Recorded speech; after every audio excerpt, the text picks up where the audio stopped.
আর কিছু সময় পরেই সুবে সাদেক।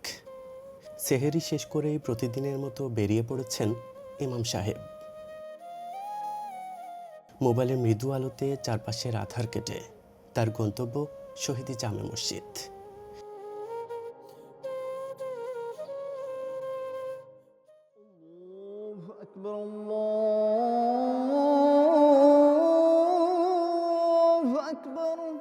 মুয়াজ্জিনের সুললিত কণ্ঠে আজানের ধ্বনি ছড়িয়ে পড়ল চারিদিকে। একে একে মুসল্লিগণ আসছেন মসজিদে। কাতারোদ্ধ মুসল্লিদের ফজরের নামাজের ইমামতি শেষে বসে পড়লেন পবিত্র কোরআন তেলাওয়াতে।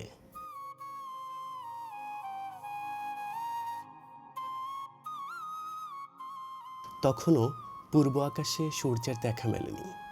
বাসায় ফিরে ইমাম সাহেব বেরিয়ে পড়েন রিজিকের সন্ধানে। মসজিদে ইমামতি করার পাশাপাশি তাকে কখনো দিনমজুর, কখনো ধানের জমিতে, আবার কখনো বা রাজমিস্ত্রির সহযোগী হিসেবেও কাজ করতে দেখা যায়।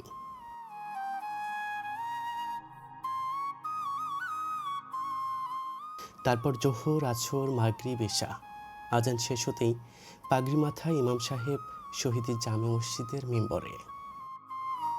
বলছিলাম নোয়াখালী সোনাইমুড়ি উপজেলার সীমান্তবর্তী পোরকরা গ্রামের শহীদি জামে মসজিদের সম্মানিত ইমাম মেহেদি হাসান সাগরের কথা, যিনি নামাজ পড়িয়ে মুসল্লি কিংবা মসজিদ কমিটি থেকে বেতন গ্রহণ করেন না। তিনি পরিশ্রমের মাধ্যমে নিজের সংসার চালান, কোনোরূপ বিনিময় ছাড়াই।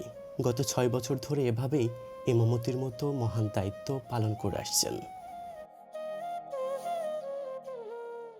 আসলে ইমাম হওয়ার জন্য যে কয়েকটা গুণের প্রয়োজন, তার মধ্যে প্রধানত হচ্ছে হালাল ইনকাম করা।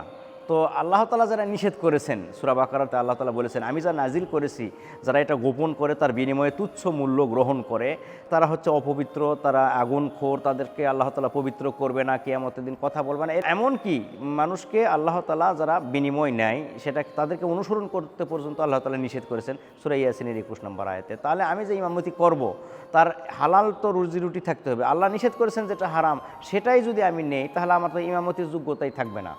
আর ইমামতি করাও তো ফরজ নয় যে হচ্ছে আমাকে ইমামতি করতেই হবে, আল্লাহ তাআলা অর্ডার করেছেন ইমামতি করো। বরঞ্চ আল্লাহ তাআলা সূরা জুমাতে বলেছেন যে তোমরা সালাহ কায়েম করার পরে জমিনে ছড়িয়ে পড়ো হালাল রিজিকের সন্ধানে।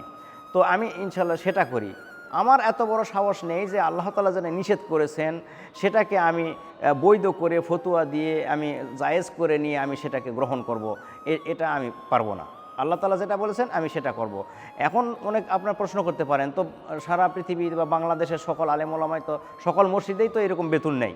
বা যেটা আল্লাহ তাআলা নিষেধ করেছেন সেটা যদি পৃথিবীর যে কোনো একজন ব্যক্তি নেই, তাহলেও সেটা নিষেধ। আর যদি পৃথিবীর সকল মানুষেও সেটা করে, তারপরেও সেটা নিষেধ। এই কথাটা কোন আলেম ওলামা মুফতি মুহাদ্দিস জানে না, সকলেই জানে।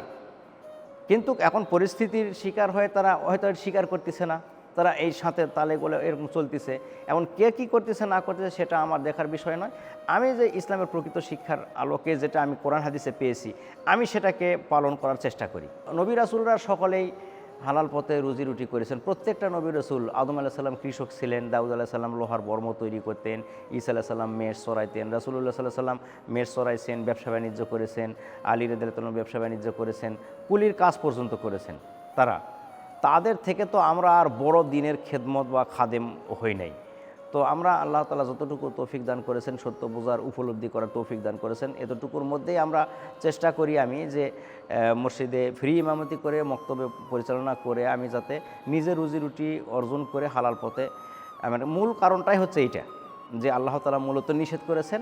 আর অবশিষ্ট যে সময়টা আমি পাই সেটা আমি দিনের মানবতার কল্যাণে, মানুষের মুক্তির জন্য, মানুষকে হেদায়েতের বাণীটা পৌঁছানোর জন্য আমি ব্যয় করি।